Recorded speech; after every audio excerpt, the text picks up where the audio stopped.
Përshëndetje zoti Langosi, faleminderit që pranuat ftesën. Përshëndetje dhe ju. Pritet që GKK të kërkoj dëshminë e Edi Ramës në lidhje me dosjen Partizani, duke qenë se palambrojtëse cilëson këtë dëshmi si kyçe, si e vlerësoni ju ndikimin që ajo mund të ketë në ecurinë e çështjes? Mund të ndryshojë ajo drejtimin e procesit apo është thjesht një element procedural? Unë mendoj që thirrja e zotit Edi Rama si dëshmitar nuk është se do arrijë në rezultat përveç se shohut mediatik.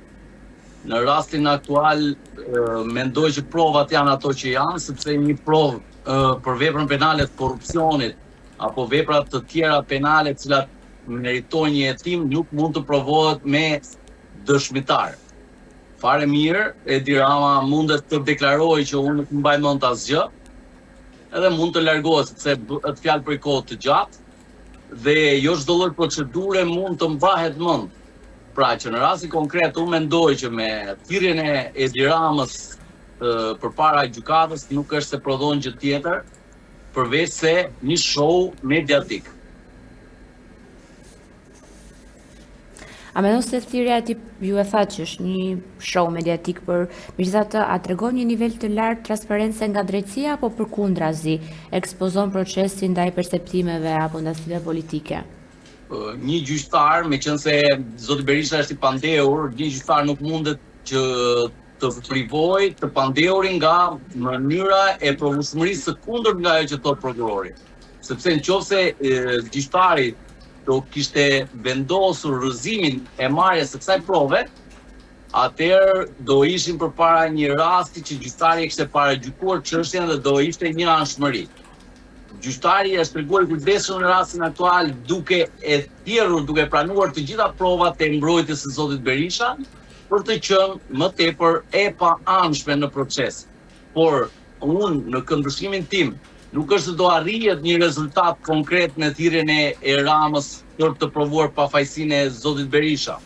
Mendimi im do ishte nëse do kishte vepër penale, se unë nuk jam në gjeni të dosjes, personi fundor që i kontrollonte dokumentacionin për dhënien e lejeve, që në rastin konkret janë lejet e kompleksit Partizani, edhe nëse do ishin të padrejta apo të pavlefshme apo me problematika, ishte kryetari i bashkisë duhet të kontrollonte ligjshmërinë përfundimtare të kësaj leje.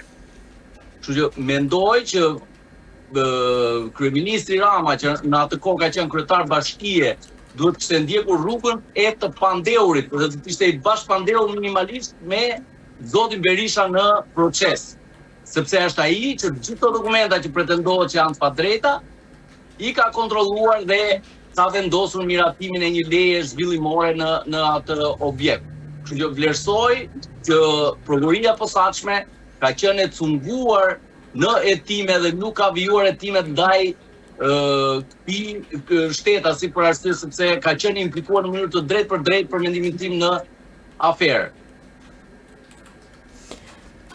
Qeveria ka dorëzuar në parlament gjithashtu një raport mbi procesin e antarësimit të Shqipërisë në Bashkimin Evropian, i cili jep një pasqyrë të detajuar mbi situatën ku ndodhet vendi ynë në negocimin e kapitujve.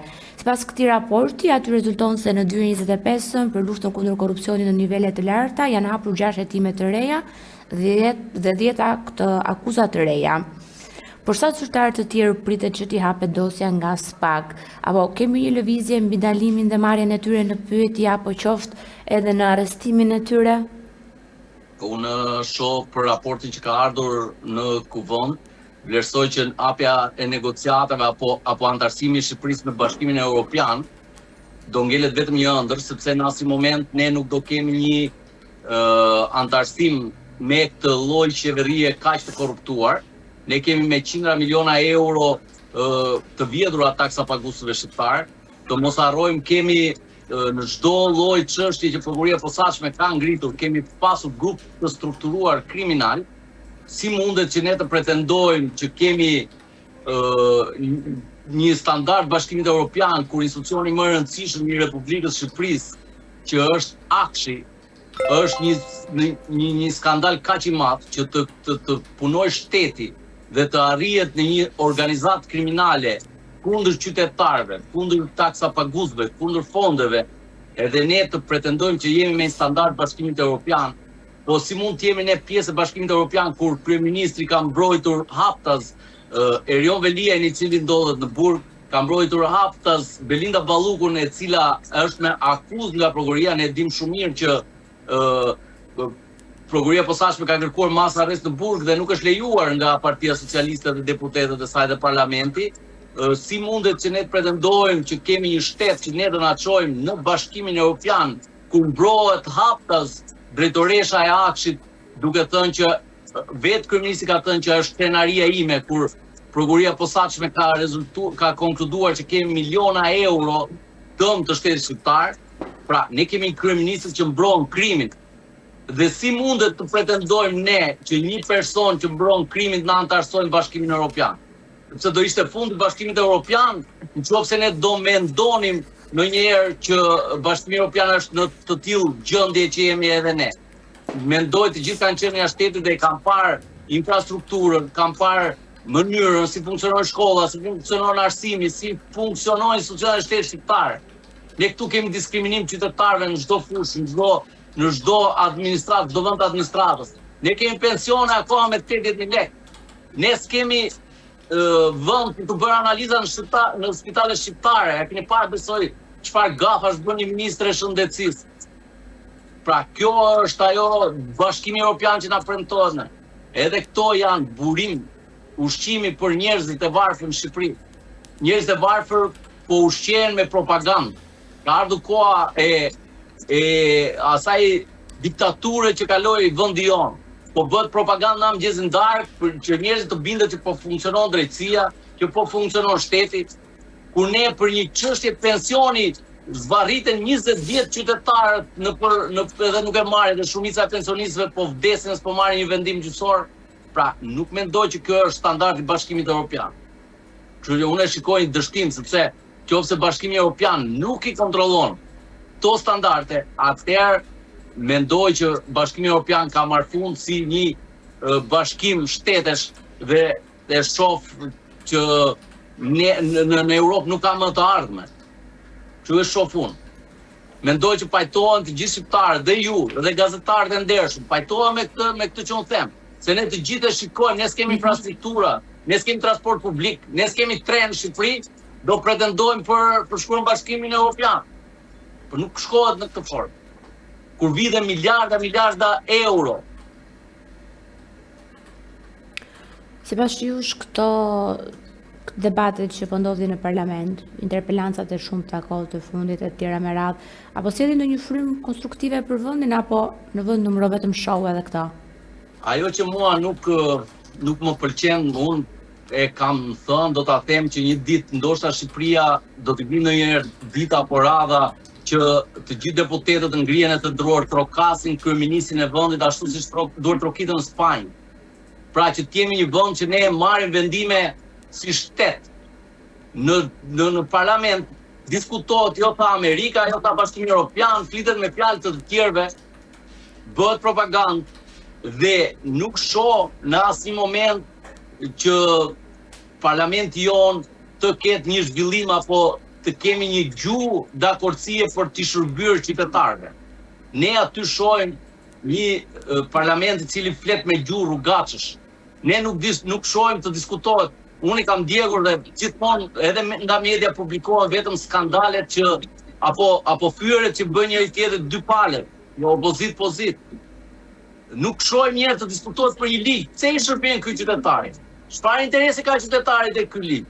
Pra miratohen dhe shumë herë janë miratuar nga të dyja palët dhe është diskutuar vetëm për jetën personale të njërit apo të njërës palë apo palës tjetër. Kështu që nuk e shoh që ne kemi të bëjmë me një parlament që t'i shërbejë qytetarit. Dhe aq më tepër që të dyja partitë kanë zgjedhur aty jo persona që i shërbejnë publikut, por janë të zgjedhurit e tyre me qëllim që ata t'i komandojnë. Sepse që në listat e para zgjidhen ato që do partia, nuk zgjidhen ata që do popull. Edhe kjo është një ndër pikat që çalon historia e vendit tonë. Sepse nuk mundet kurse si një individ, një kryetar partie të zgjedhin edhe t'ja japim popullit ti do votosh këtë. Jo. Populli duhet të zgjedhin vetë. Vetëm atëherë mendoj që ne do kemi diçka që do funksionojë. Ne jemi akoma në diktaturë. Tu cënohen media, shantazhohet media, kërcënohen gazetar. Nuk di ç'të them domethënë, jemi në një pikë që Shqipëria është shkatruar nga politika, nga ndërkombëtarët e korruptuar, edhe nga disa antarë të sistemit drejtësisë. Kështu që shoh problematik shumë të madhe në lidhje me klimën e antarësimit në Bashkimin Evropian. Diskutimi i detit është rikthyer sërish pas takimit të dieshëm ose 2 ditëve më parë. Në fakt, Rama Mitsotakis, a ka shpresa që diçka do të zgjidhë kjo qeveri në këtë drejtim? Edhe kjo mendoj ishte një diskutim që ka dekada në Shqipëri. Në Shqipëri ka një vendim gjykatës kushtetuese që e ka ndaluar kryen e kësaj marrëveshje. Çdo lloj veprimi i mëtejshëm do ishte cënimi i territorit shqiptar. Po ne jemi mësuar që territorin shqiptar ne ja falim oligarkëve, ja falim ndërkombëtarëve, vjen me Gonigali merr në coptok, vjen me Gonigal merr pjesë të Alpetroli, pra ne jemi mësuar duke ja dhënë ndërkombëtarëve pronën e shtetit shqiptar. Kështu që unë vlerësoj që nuk ka më vend për të diskutuar kur gjykata më lart në Shqipëri ka folur që është ndaluar cënimi i territorit shqiptar. Është ndaluar me vendim gjykatës kushtetuese. Dhe nuk e kuptohet se diskutohet më për territoret e vendit tonë.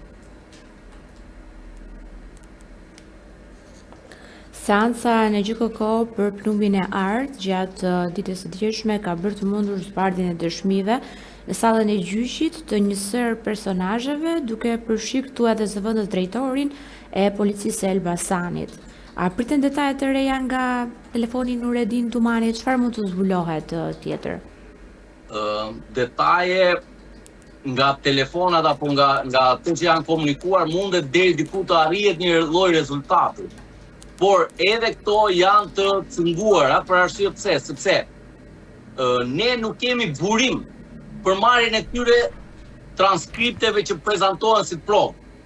Dhe në moment që nuk kemi një burim dhe një origjinë dhe një kronologji të saktë, lihet vend për manipulim dhe montazh nga prokuroria e posaçme, sepse nëse ne do kishim ky kod apo ky numër ka komunikuar me X persona dhe janë diskutuar këto situata, atëherë ne do ishim shumë dakord, do nxjerrim një histori, por aty kemi copëza që formojnë një puzzle. Nuk kemi një histori të qartë. Dhe merret dhe një bashkëpunëtor siç është Nuredin Dumani dhe bashkohen këto copëza me një deklarim. Dhe shoh që për Shqipërinë ndoshta për momentin do jemi në një arritje sepse ka të arrestuar e tjerë. Por a do të jenë gjykata ndërkombëtare, do pajtohen me këto lloj hetimesh dhe me këto lloj vendimesh? Unë këtë dyshoj.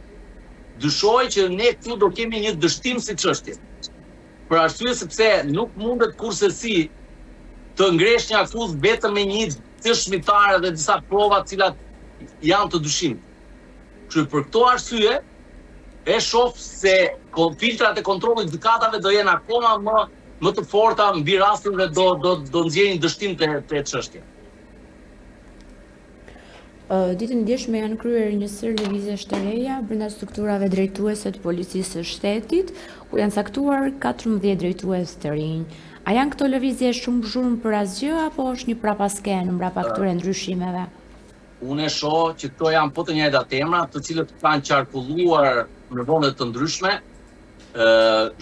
Në të gjithë emrat që unë njoh, në Fier për shembull është caktuar shef komisariati mos gaboj Gerald Toska, i cili është marrë 2 herë i pandehur dhe është i pandehur aktualisht në provurinë e Gjirokastrës.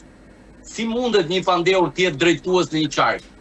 Së pari ai është i shantazhueshëm, sepse krimi organizuar apo bandat kriminale apo edhe qoftë i qytetar do marrin dosjen dhe do ta shantazhojnë. Ai është akuzuar për gjobdhënie, për shtrëngim të pasurie, për kryer veprime arbitrare, për shpërndarje detyre. Pra ka një sër veprash. Dhe a mundet që ky të luftojë krimin e organizuar dhe është i shantazhueshëm në thelb? Pra nuk shoh emra të rinj, shoh ato emra që qarkullojnë. A shoh drejtuesin e policisë shtetit objektiv e shoh, sepse është era parë që unë e shikoj Shqipërinë me një hap drejt së mirës, me një hap ose vetmja gjë që është bërë ashtu siç është në Bashkimin Evropian. Nuk kemi parë një punojës policie rrugore në rrugë nga nxjerrja urdhrit të tij. Kështu është në çdo vend, nuk ke të dalë një punojës policie në rrugë të ndalojë çdo qytetar. Dhe ky është një veprim i dur. Ka kryer dhe veprime pozitive. Padyshim që një individ i vetëm nuk mund të bëjë çdo gjë. Do dojë dhe kohën e dur. Shpresojmë që edhe këto elementë që janë vendosur në krye të institucioneve të policisë shtetit të kalojë filtra të mëtejshëm. Dhe unë nuk e diskutoj që do kemi një kontroll, sepse nëse ne do gjejmë drejtuesin e dur, normalisht do kemi edhe rezultatet e dura edhe në rrjete dhe në qarqe. Kështu që e shoh vendosjen e këtyre individëve, e shoh jo një arritje, po e shoh kontrolli që mund të jetë objektiv dhe në shërbim të qytetarit. Qeveria ka hedhur 100 milion euro në Shkodër përpara zgjedhjeve lokale për projektin Porta e Alpeve. A ka frikë Rama nga vota e shkodranëve? Rama në Shkodër e arriti atë humbjen e parë pas kaq viteve, por e shoh që Rama nuk ka frikë nga vota. Sepse votat ai është mjeshtër i manipulimeve. Mos harrojmë në Dibër ju tha qytetarëve që burrat tuaj apo grave, ju tha burrat tuaj janë çyryk. Edhe fitoi. Pra, ky është Rama. Edhe i shan, edhe i fyen, edhe fiton. Po si është e mundur që fitoj? Janë dy arsye. Ose ky popull është me vërtet çyryk dhe zgjedh një krye çyryk në krye të shtetit, ose ai ka vjedhur votat. Kështu që vlerësoj që nuk është se ka shumë problem votën e shkodranëve. Edhe do t'i shaj, do t'i fyej, edhe ai investim që është bërë për oligarkët, nuk është bërë për qytetin e Shkodrës. Do ta shikojmë dhe ja dëgjojmë krisën edhe këtij rasti. Ku investohet nga shteti? Investohet në favor të oligarkëve, të cilët edhe ka oligarkë janë të lidhur me kryeministrin. Do mos harrojmë, për të marrë një leje, besoj kjo është një ndër arsyet e rritjes çmimeve në Shqipëri. Për të marrë një leje do zgjedhësh arkitekt të huaj. Shumica e projekteve bëhen në Shqipëri dhe arkitektët janë të huaj, janë disa studio që shkon paguhen lekë kot. Pse është vënë ky standard? Është vënë sepse vetë kryeministri dyshohet që merr korrupsion nëpërmjet këtyre studiove. Ka arkitekt shumë mirë shqiptar. Edhe projektet bëhen nga arkitektët shqiptar. Por duhet paguash diku në Europë, edhe 10 euro për metër katror është më e pakta që duhet paguaj një ndërtues. Edhe fillojnë pastaj rritet çmimi gradualisht. Pra, e vlerësoj që Rama, përveç se është implikuar në korrupsion, është implikuar i lidhur edhe me oligarkët, ku ka interesat e tij nuk diskutohet. Dhe ne nuk mund të pretendojmë që po investohet se janë disa shkodranat e jo. Aty po investohet për interesat të oligarkëve. Baballa i ka bërë thirrje opozitës që do t'i duhet edhe vota e saj pas raportimit të BE-s. A do t'ulen palët në tryezën e pazareve sërish? Po ata janë të ulur për mendimin tim. Këtu politika është kthyer pazar, nuk ka interes publik. Të dyja palët, unë keq më vjen që po ja u them të gjithëve, për mendimin tim janë bashkë.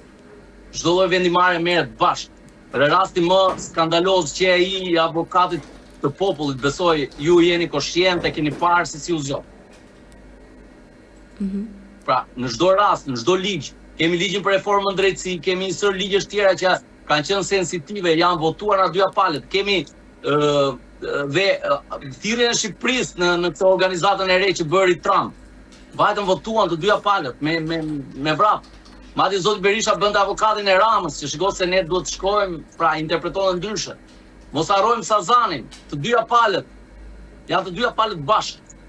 Dhe po ja dhurojnë një kryeminist apo një president të një vendi tjetër.